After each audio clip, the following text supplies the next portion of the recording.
40 साल बाद नगर निगम को मिली अपनी जमीन। 88 डिसमिल जमीन के मुआवजा देने के बाद भी न मिला था कब्जा। तीसरी बार पेट्रोल पंप किया गया सील। रीवा नगर पालिक निगम द्वारा आज शहर के पटरा में संचालित कल्याण पेट्रोल पंप को पूर्णतः सील कर दिया गया। करोड़ों की इस जमीन को नगर निगम द्वारा 1984 में मुआवजा देकर अधिग्रहित किया गया था, लेकिन तब से आज तक इस जमीन का कब्जा नहीं मिल सका था। पेट्रोल संचालक द्वारा जमीन का प्रकरण न्यायालय में ले जाया गया, जहां से मिली हार के बाद नगर निगम द्वारा आज नियमानुसार कार्रवाई करते हुए पेट्रोल पंप को सील करते हुए अपने स्वामित्व में ले लिया। में सीज करने आए हैं, क्यों?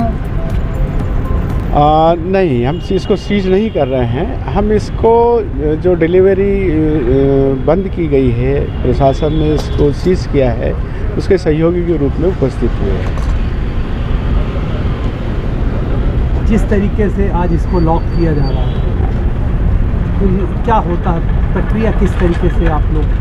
प्रक्रिया सिंपल सी होती है। यहाँ पे हमारे जो इंस्पेक्टर जो नापतोल है, उनके जो सीलिंग टूल से हम सील करते हैं उसको, तो उसमें एक आइडेंटिफिकेशन नंबर होता है जो यूनिक होता है। मध्य प्रदेश में वो नंबर कहीं और नहीं होगा।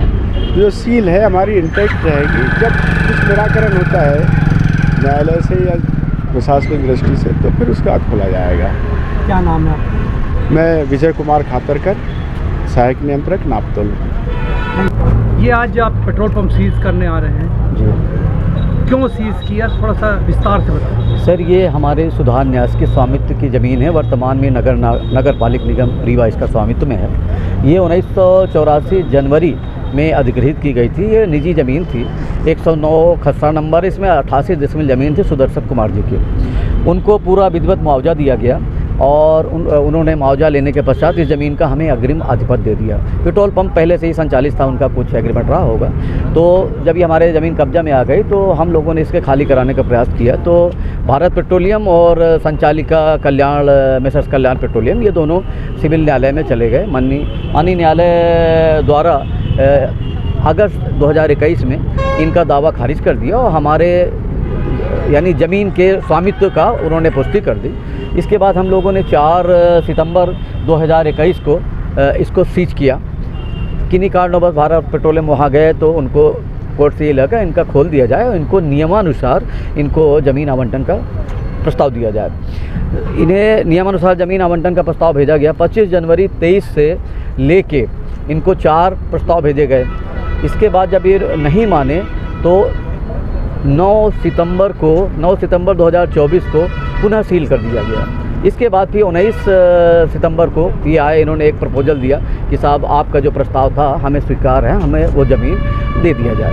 इनको प्रपोजल भेजा गया था कि 28,348 वर्ग फीट का ज़मीन है। इसका कलेक्टर रेट के आधार पे आप 10 करोड़ 26 लाख 69,000 रुपये दे दें। इस ज़मीन का और एक्स्ट्रा था, वो तो चूँकि अभी ने एक ऑफ़र दिया था आप दें तो ताकि परिषद MIC परिषद और शासन से कराया जा सके। किंतु 24 अक्टूबर को MIC में प्रकरण भेजा गया। MIC ने कहा इनको 15 दिवस के अंदर समय दे दिया जाए जमा करने का। इनको दिया गया, ये 15 दिवस के अंदर जमा नहीं किए। फिर उन्होंने एक चिट्ठी दिया कि साहब इसमें थोड़ा सा और कमी किया जाए। तो ये कहा गया कि भाई कमी करने का प्रश्न ही नहीं है और आपको इतना देना है, अन्यथा आप 3 दिन के अंदर स्ट्रक्चर हटा लें। तो इसके बाद भी 10 दिन ये तो नहीं माने, इनको अवसर दिया गया। तो 13 दिसंबर को माननीय आयुक्त महोदय द्वारा इनका जो प्रेषित प्रस्ताव गए थे उनको निरस्त कर दिया गया और इनको सूचना दी गई कि 3 दिवस के अंदर आप अपना हटा लें, अन्यथा हम हटाएंगे तो जो व्यय आएगा आपसे हम लेंगे।